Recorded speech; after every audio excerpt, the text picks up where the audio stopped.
They stayed with me until I like got into a room or whatever. And then they left and they said, we'll see you tomorrow, because this was quite late at night. They didn't come back. I didn't have my phone or my wallet and they didn't come back. So yeah, it was really rough.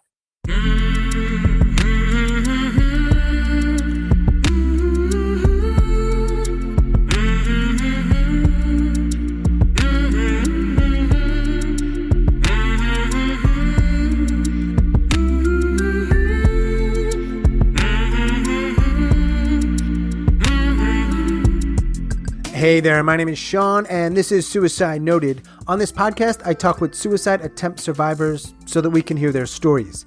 Every year around the world, millions of people try to take their own lives, and we almost never talk about it. We certainly don't talk about it enough. And when we do talk about it, many of us, including me, we are not very good at it. So one of my goals with this podcast is to have more conversations, and hopefully better conversations with suicide attempt survivors, in large part to help more people in more places feel a little less shitty and a little less alone. And if you have been a part of that, whatever that looks like, however that looks, I really appreciate it very, very much. Thank you. If you are a suicide attempt survivor and you'd like to talk, please reach out. hello@suicidenoted.com, on Facebook or Twitter/X @suicidenoted. And you can learn more about this podcast in the show notes, including our membership. We could use that kind of support as we try to do this work and spread this message and have these conversations that mostly are not happening. Finally, we are talking about suicide on this podcast. We do not hold back. Please take that into account before you listen or as you listen. But I do hope you listen because there is so much to learn. Today, I am talking with Ambient. Ambient lives in Alberta, and she is a suicide attempt survivor. Ambient. Yes. It's a good name. Thank you. I chose it myself. Take the earphone out. I'm telling you. Oh my goodness. Is this better? It's much better. I paid $300 for those things. Just for this? No. Okay, Jesus. Ambient in Alberta. Yes. Our friendly-ish neighbors to the north.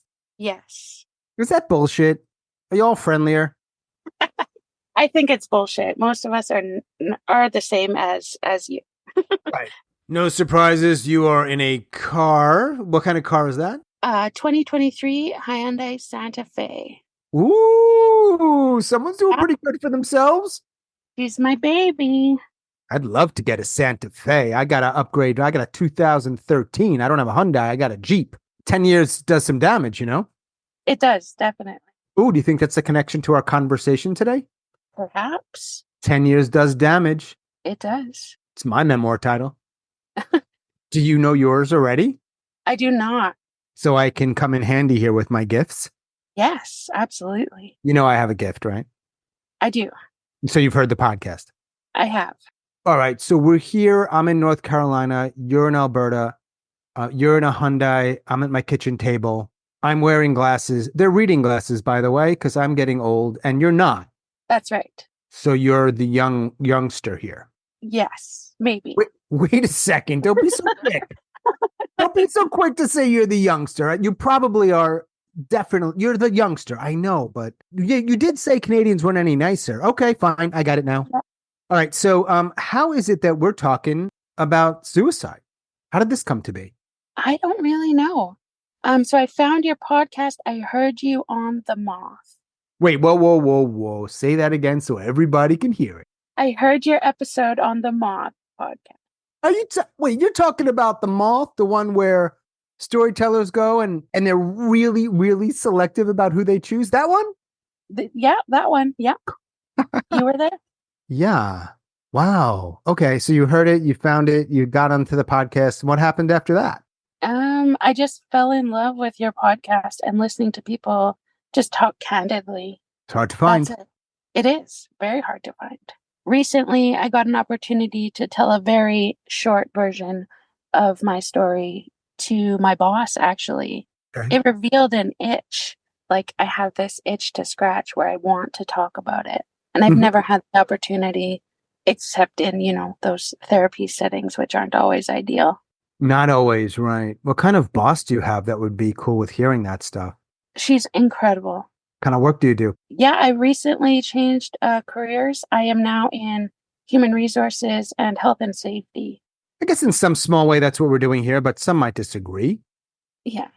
Of all the things you've said so far, I have to tell you, far more Yes. than saying the moth, what I liked hearing, very selfishly, very ego driven here, you use the words fell in love with. Yeah, it's just really unusual to hear people speak openly about suicide and anything of that nature. To hear the conversations go back and forth. And yeah, it's just really comforting, I guess, and unusual. And I think our society lacks a lot of humanity, and this kind of demonstrates that there's still some left. Wow. Talk about a testimonial. Most people who would hear a podcast like this, I imagine, would not fall in love with it. So that makes me think here, and of course you're a guest, that you have some real direct or almost perhaps intimate connection with suicide. Yes, absolutely. When was the first time, not that you attempted, but if you can recall the first time you started thinking like that? I was about 13 years old. And this is up in Alberta? Yes. What is happening either before then or at that time where you start to think this thing that I imagine would be somewhat scary, but tell me if not.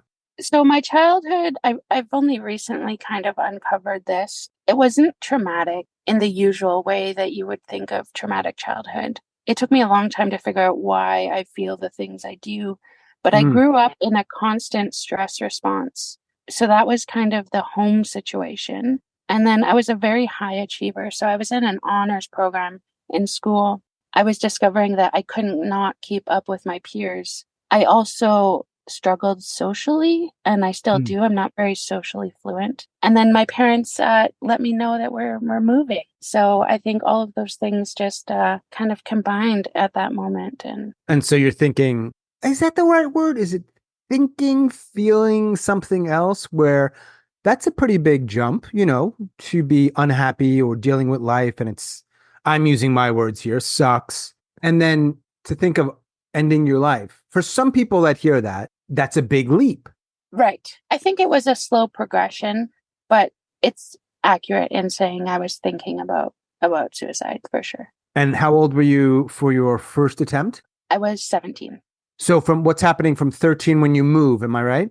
Yes. To 17, which is essentially high school. Kind of the same stuff. Nothing really changed. Again, I put all of my effort into school.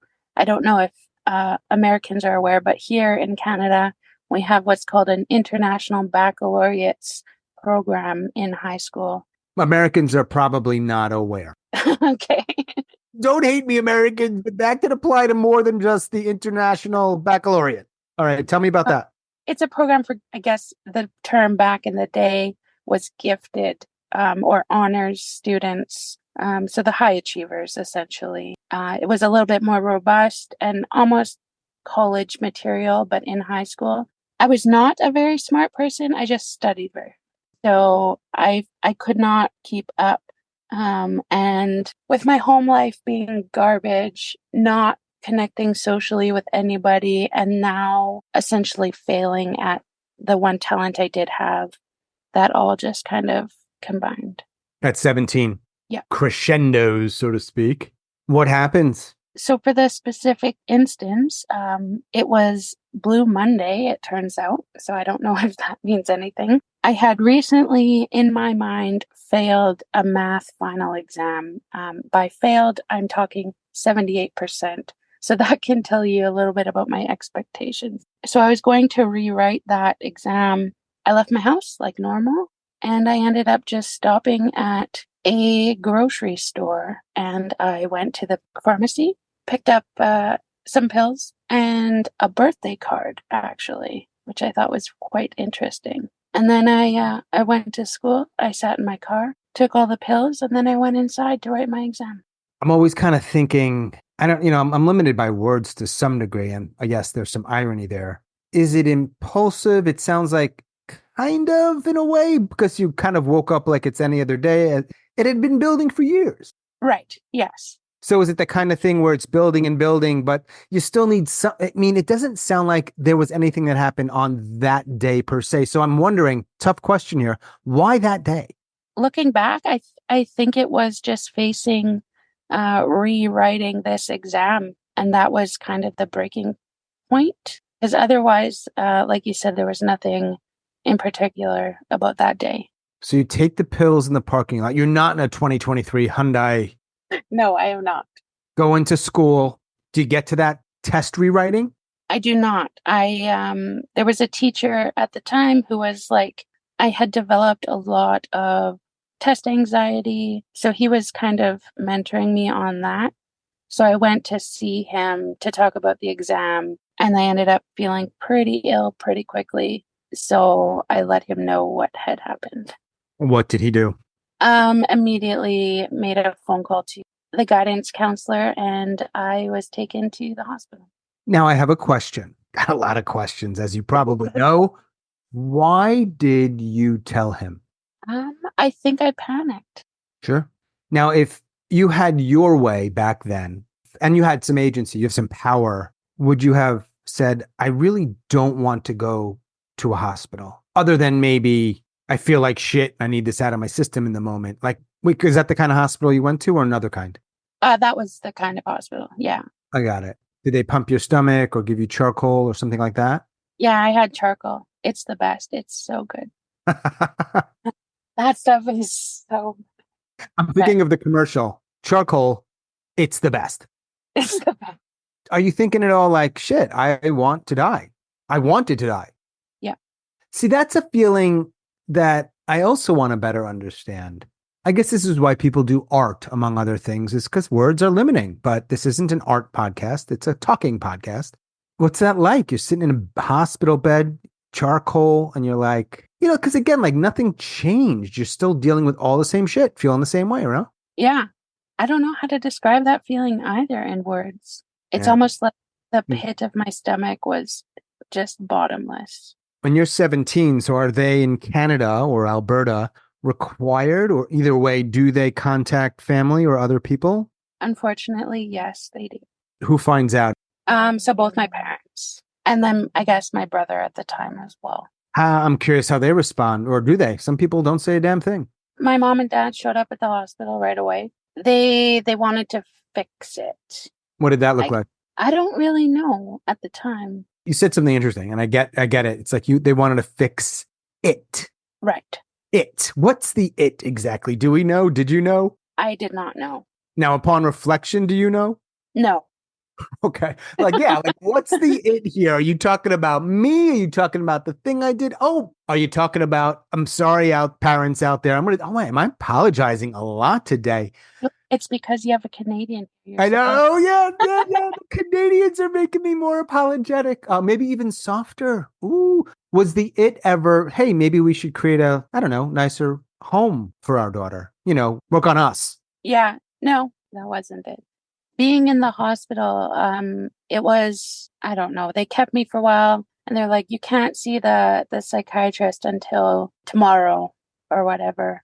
My parents checked me out against medical advice because I did not need a psychiatrist. Your parents made that decision? Yes. Do you think that was the right decision? No. Does not needing a psychiatrist include psychologist or counselor? Yes. Okay, what did they think? Well, hang on. And this is not me ripping on your parents. It's a tough spot, admittedly. You said earlier, just now, that they wanted to fix, quote, it. Right. So the it also doesn't include you getting any kind of help. Right. Do you see why I might be looking a little quizzical, Yes. if that's the right word? Yes, I do. Okay. Now, I'm curious here. I gotta stop saying that too. No shit, Sean, you're curious. You have a fucking podcast where all you do is ask questions. I know I'm asking you to think about some years ago. Yes. In a state where you might have been somewhat foggy, at least in the short term. What would have helped you? Probably being able to have a conversation, a meaningful conversation with somebody. Friend, family, therapist, any of the above. Human. Yeah. AI probably wasn't a thing then, so just human. It was not.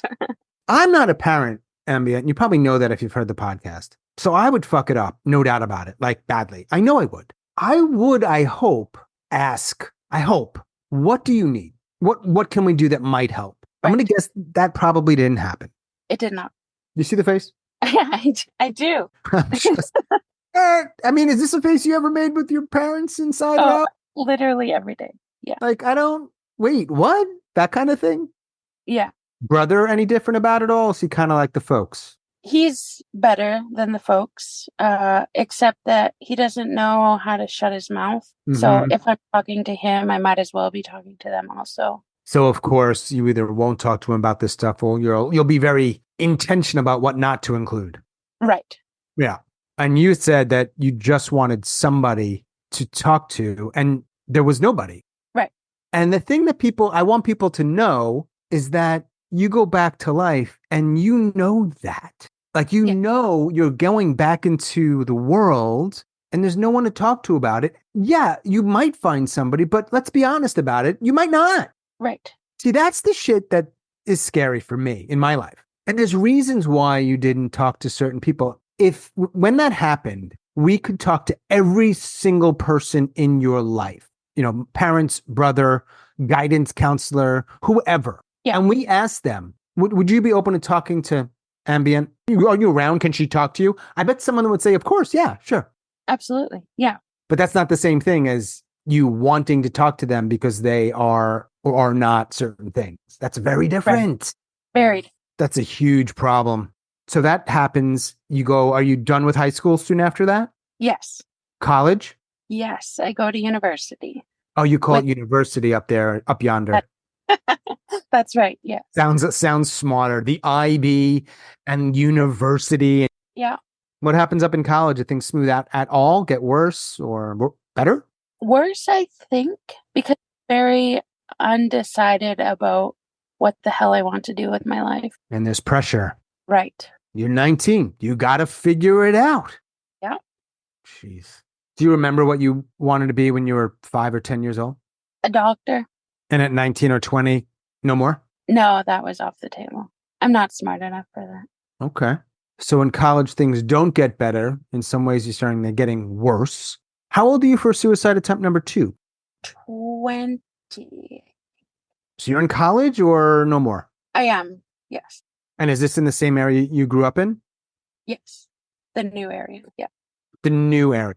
For those of you that don't know, and I'm sure many of you do, Alberta's ginormous. I think I only know a couple of cities. Of course, I know Calgary because that's Alberta, Calgary, right? Yes. Yeah. I'm a little offended Why? that Calgary is the one you know. Wait, hang on. There's others. It's not Saskatoon because that's not in Alberta. Oh, Edmonton. That's right. Home of the hockey Oilers. They love hockey up there. We do. My nails are orange and blue right now. So I don't know how old you are. I think you're too young for this, but you remember Wayne Gretzky? It's a dumb question. What a dumb question. No, Sean, I'm from Canada and I don't know, maybe the most famous hockey player ever. Yeah. They won 4 Stanley Cups with the team I root for. My nails are fucking orange and blue. No, I don't know who you're talking about. Well, it's not a hockey podcast. Right. You want to make it one? We could do it. Sure, let's do it. No. It's like, and oh, by the way, trivia question out there. Where did Wayne Gretzky go after he left Edmonton? Oh, the team they just beat, the LA Kings. That's right. And where did he, I believe, retire, or at least play in his later years? That's right. The team I used to root for, the New York Rangers. And who do I root for now? Nobody. I really don't care. But for the next 45 or so minutes, I'm an Edmonton Oilers fan. Why not? Who are they playing in the second round? Do we know yet?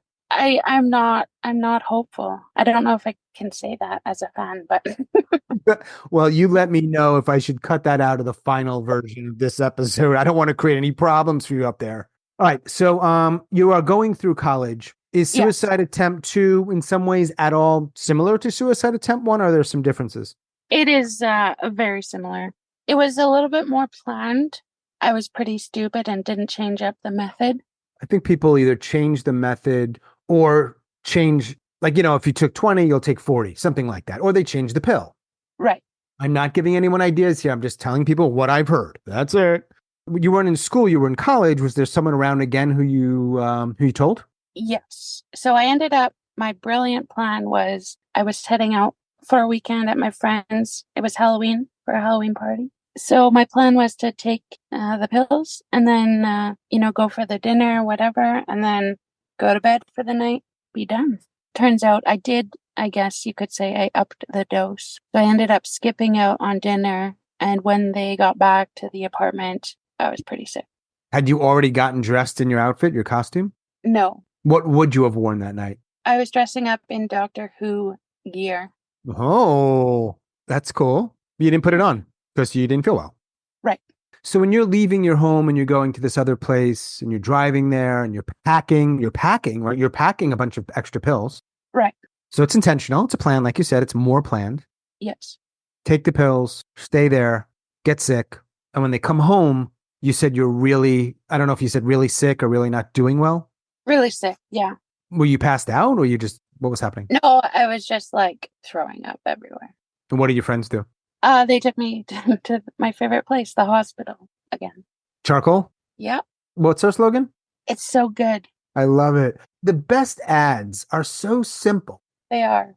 Charcoal. It's so good. Oh my God, we have a winner. It's so good. Because, like we're creating shit here. Right. So you go to the hospital, they do the charcoal. It's so good. And you're in the clear, I imagine, with like immediate dying. Right. Do you feel kind of similar? It's about 3 years or so later after the first attempt. Do you remember as you're in the hospital feeling kind of the same, like, shit, I'm still here? I do. And I remember feeling significantly worse, actually, because my friends, they stayed with me until I like got into a room or whatever. And then they left and they said, we'll see you tomorrow, because this was quite late at night. They didn't come back. I didn't have my phone or my wallet, and they didn't come back.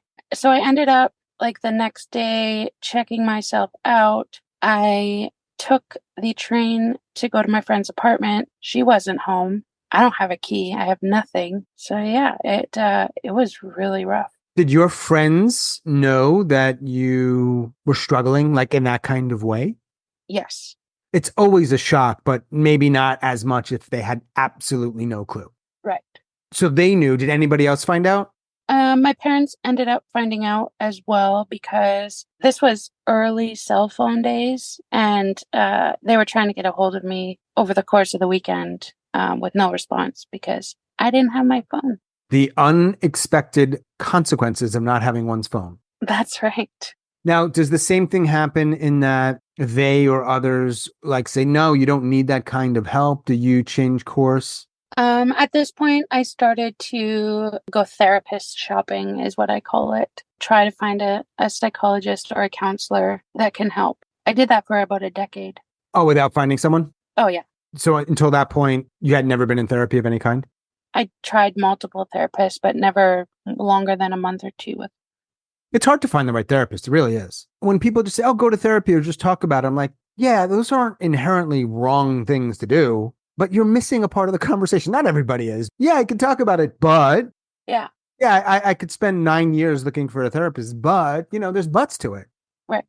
Charcoal. It's so good. Oh my God. This is like a new thing I'm doing here. I like, holy shit, bit of a sizzle inside of me. That's like, okay, we're making art here. And I said, we didn't do art. Wrong. We do it.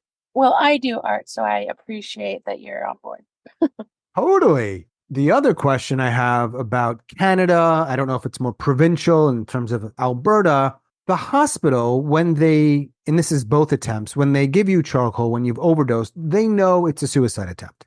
Yes. So in either of those experiences, did they nudge you towards a different kind of hospital, nudge you towards a certain kind of care, or just say, okay, go do your own thing? Yeah, they didn't nudge me anywhere. The first time again, they were talking about seeing psychiatry, but my parents took me out. The second time, actually, while I was there, I heard the nurses talking about me in the hallway and things. So I just wanted to get the F out of there. Negative thing. Right. Yeah. Why do they do that? I have no idea. There's a stigma against suicide attempts survivors. There really is. We know this. It's huge. Yeah. But what I don't understand any of it. But what I really don't understand is that shit happens in hospitals. Are you fucking serious?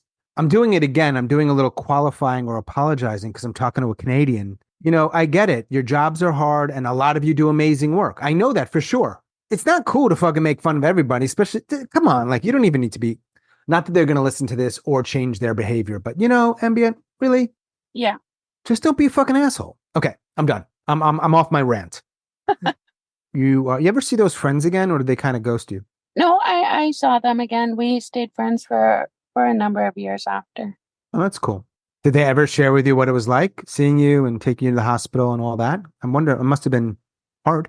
Yes, one of them did. We talked about it once, and then that was it. Hmm. So that's when you were 20. What are your 20s like? They're okay, I think. I quit college, went to work, and then I decided to try a different college degree. I tried to go into art, quit that, and then ended up in the corporate world, which is where I still am. That was okay. I entered into addiction pretty early after the second attempt, I would say. You were addicted to something. What was that something? It varied.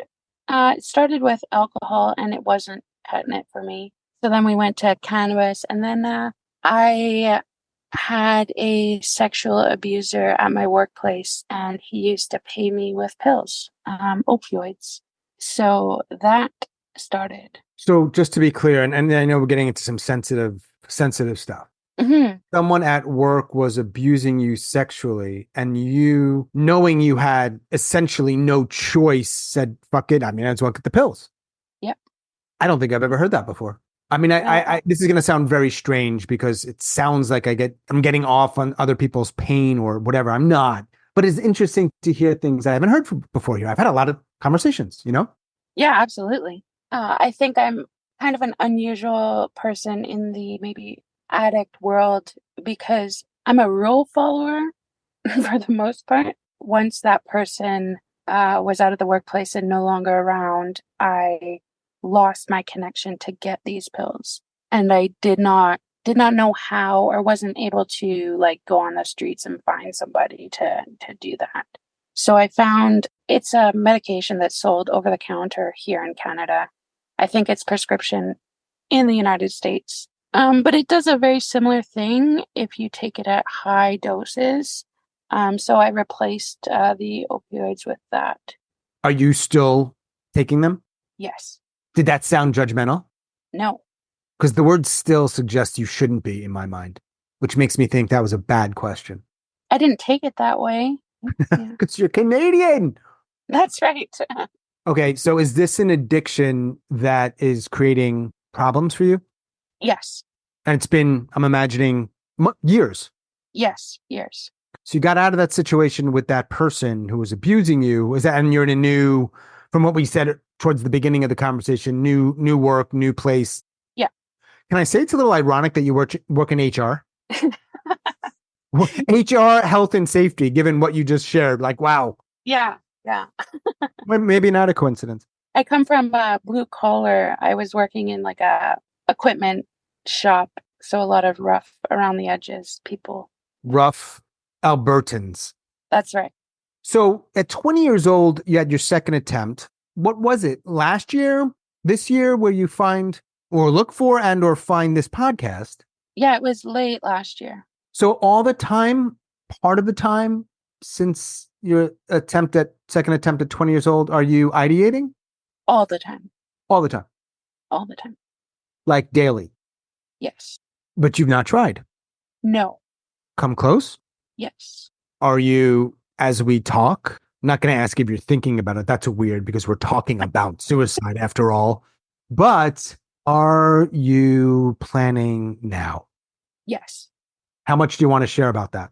I mean, I can share a bit. I'm currently taking some medication, psychiatric medication, whatever you want to call it, and I'm looking to stop taking it because I've been taking it for over a decade.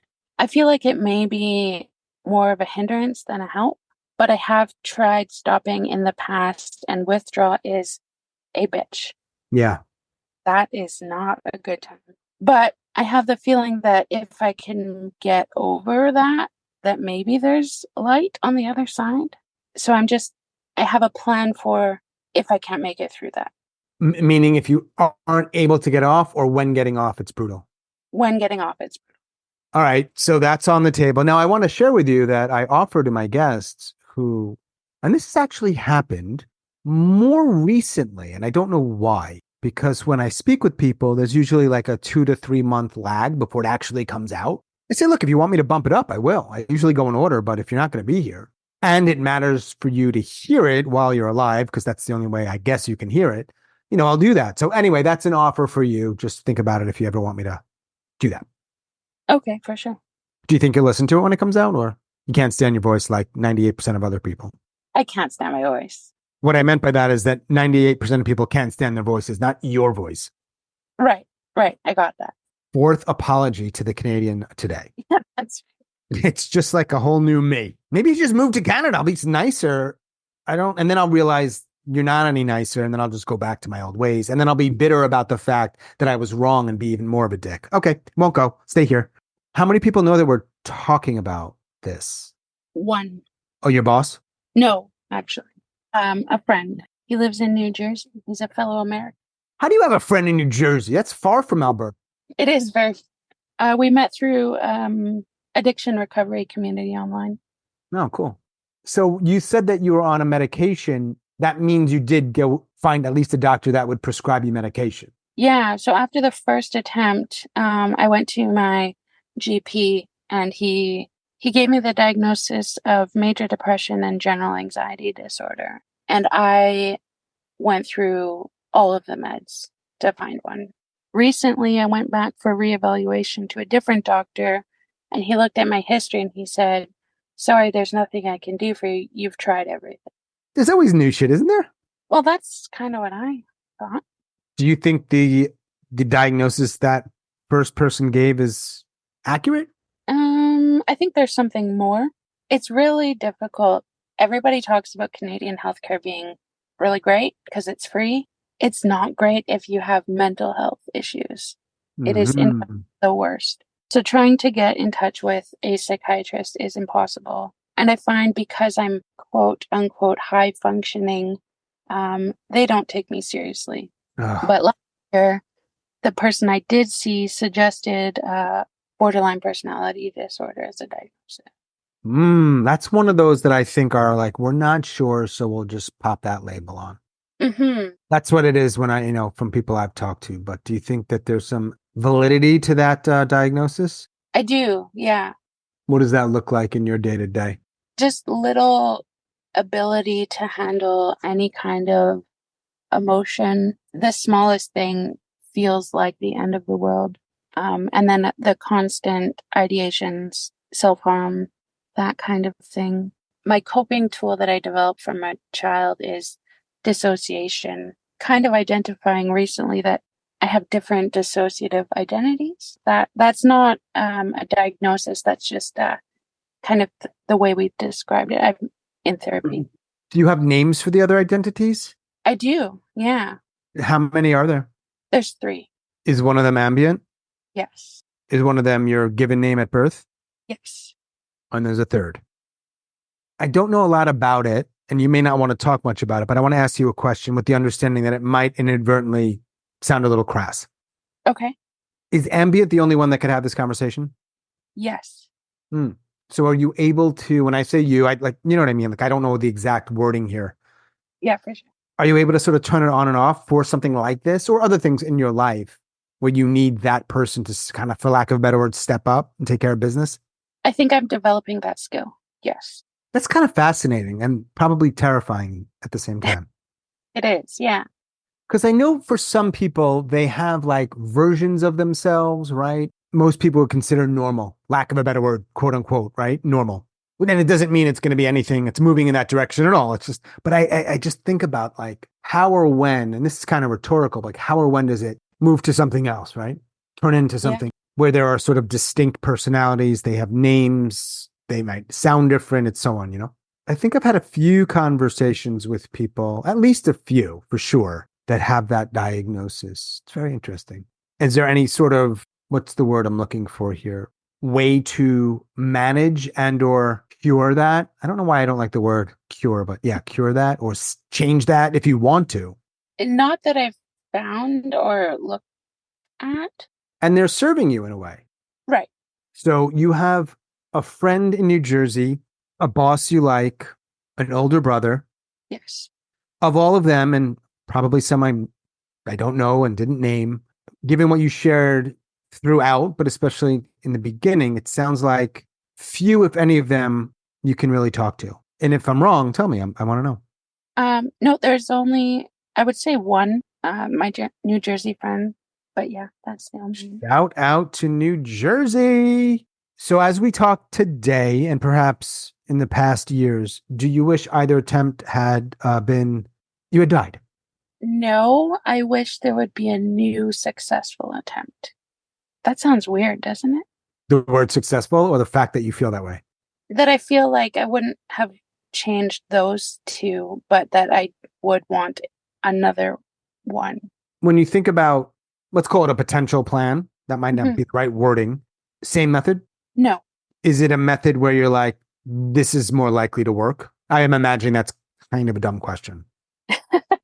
It is a dumb question. And the answer is let's be honest. That's what we do here. that's right.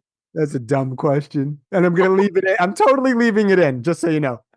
Perfect. I love it. So this time, depending on what happens, I know you sort of shared that you want out.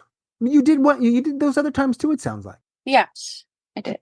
This is a question I rarely ask because it's bordering on sounding like a therapist. But it's really not.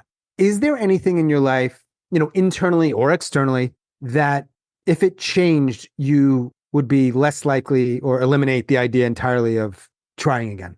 No. You're pretty sure about that? Yeah. I think one thing I didn't really mention that might be valuable, so that the period of nearly a decade where I did not attempt, it might be valuable to know the reason I didn't is because my brother attempted at one point during that time. He was in a coma for a few weeks, but I got to experience kind of a brief insight to, I guess you could say, the survivor's side. So I told myself that I would never put anybody through that. There's been quite a lot of distance now between today and when that happened, so the feeling is not as strong. Did you guys ever have a conversation about his attempt or things around that? Not really. There was a period of time where I felt responsible for his attempt. Is that right? Yeah. Again, he's significantly older than me. So he had two young boys, and he lived in the town I grew up in, which is about 2 hours away from where I am. And my mom got a call from him one day. He was suicidal. He had the kids. His wife was at work or something. She couldn't drive. So I left work and I drove 2 hours to his house, loaded up the kids, dropped them off at his wife's work, and took him to the hospital. And I had to fight with the doctors for them to admit him at the time. I'm not much of a fighter.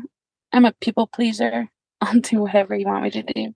So that was unusual. But he ended up getting transferred to, I don't know what the correct term is, but like a mental hospital. That'd be acceptable in the old days to say. Right. And he stayed there for, I think, a week. Anyway, so then a month later, he was doing a fly-in, fly-out camp job, and we got a call that they had found him in his room, unresponsive. When I went to his house after that, I found that the medications the doctor at the hospital prescribed him is what he had used. So in my twisted mind, I took that as, well, if I had never made him go there, except I failed to consider the reason why I made him go there was because he was suicidal. So your parents have had two kids who have tried to end their lives. Yes. That must be really fucking hard. I imagine if you had kids, you would have brought that up already? Yes, I do not have kids. Did you want kids? I did for a long period of time. Not on the table? No. Do you know the question I always ask about the pink and purple pill? No. Really? Okay. I give it to you. You take it. You go to sleep. You do not wake up. You are in no pain, and nobody knows that it's a suicide. If I give you that pill right now, would you take it, save it, or toss it? Take it. Right now. Right now. I would say of the people I ask you that question, there's not a small number that say the same thing. Most say they'd save it. They want it, just in case. Right.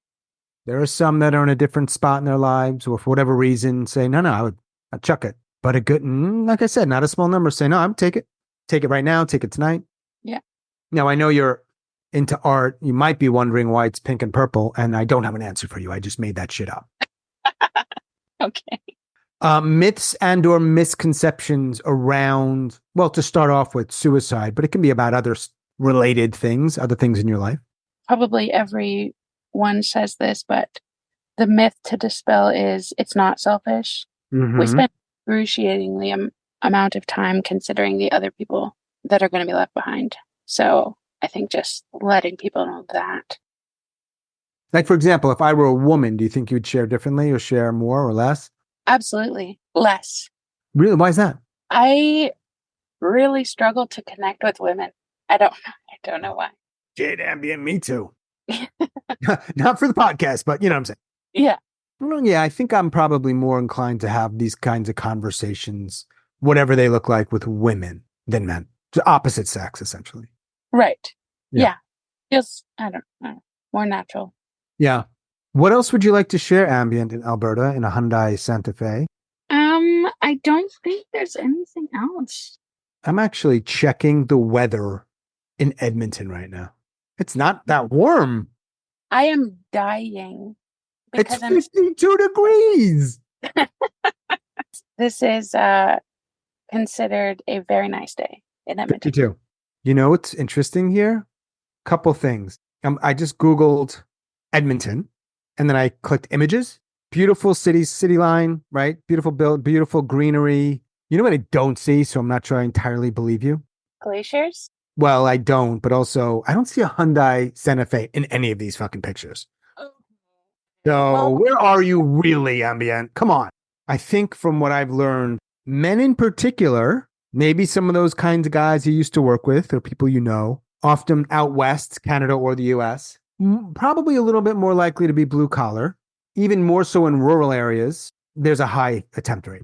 Access to guns, less access to mental health or other resources, and I think less likely to ask for any sort of support. Yeah, absolutely. Does that track with some people you know in Alberta? No, I don't know anybody personally. Mm-hmm. I know your older brother attempted. Do you know anybody else who's attempted or died from suicide? Actually, so my very first attempt, the teacher that I ended up disclosing to, 2 weeks after that, he found another student dead. I did not know that person, but because I was so ill at the time, I made him up in my mind, and I stayed connected to that idea for a very long time. I wonder how many people know nobody who's tried. Certainly some, but probably not a super large number. Yeah, no, I think that number is probably smaller than you would typically expect. Yeah. Are we talking at your lunch break? Actually, I'm not working today, and I'm at art event. What is or are the art, what would you call it, forms that you most enjoy? I used to really love photography, and then now I do mostly like mixed media or paper. That sounds nice. My final question, then, of course, you can add anything else you want. When's your birthday? It's in June. Are you going to be alive for your birthday? I don't know. Well, thank you for your honesty. Yeah. All right. Thanks again for talking, Ambient. I really appreciate it. Thank you. It was really refreshing. Oh, yeah. Anytime. I enjoy it. I hope our paths cross again. I hope your day is at least decent, and enjoy the art show. Thank you. Bye. As always, thanks so much for listening and all of your support. Special thanks to Ambient in Alberta. Thank you, Ambient. And oh, by the way, when this podcast is released, the Edmonton Oilers will be in the finals, starting the finals of the NHL Stanley Cup against the Florida Panthers. I don't care who wins, but for the sake of Ambient, go Oilers. If you are a suicide attempt survivor and you'd like to talk, please reach out. hello@suicidenoted.com, on Facebook or Twitter /X @suicidenoted. And of course, you can reach out for all kinds of reasons, not just to talk. We really want to hear from you. You have a question, you have a comment, an idea, let us know. And that is all for episode number 216. Stay strong, do the best you can. I'll talk to you soon.